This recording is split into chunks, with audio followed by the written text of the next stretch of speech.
Being able to make a live trap for a bird or small mammal is a key survival skill to know. It can be applied to almost anywhere in the world, and all you need is a few sticks and some cordage. I start off by tying 2 sticks together at equal lengths from both the top and the bottom. If your cordage is slightly lower than the lengths of stick you have cut, then this should make a rectangle shape. Once the rectangle is made, twist the sticks and it makes an X shape. Lay this down on the ground. Next, cut or snap a load of sticks of roughly equal length and diameter. Put the first stick underneath the X and roll it to the end of the cord until it can go no further.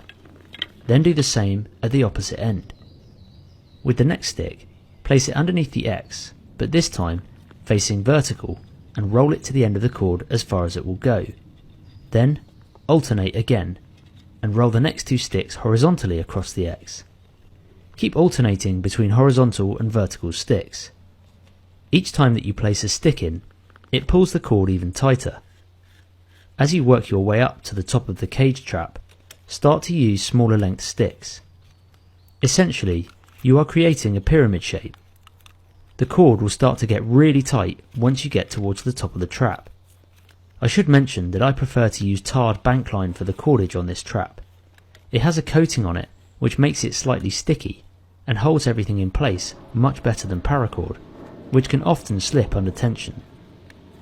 When you have done the final 2 sticks at the top, place a short stopper stick to wedge these top sticks in place and keep everything rigid. Now you have yourself a cage trap. Next up is to make the trigger. Cut a stick around 6 inches in length and roughly the diameter of your thumb. For this particular trigger stick, I am using an oversized stick just so it's clearer for the camera to see.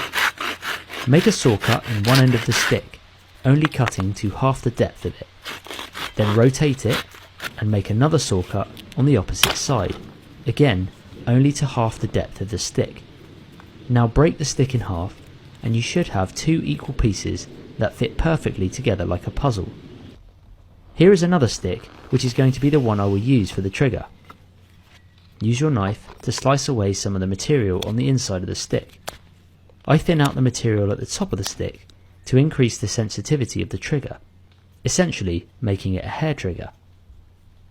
Thinning out the material also creates a gap for the bait stick to sit in.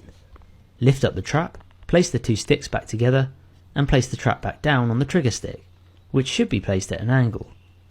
Insert the bait stick, and then spread some nuts or berries on the inside of the trap, ready to attract birds or mammals inside. Once the bird or mammal moves around, it knocks the trigger stick and the trap falls down like a deadfall trap.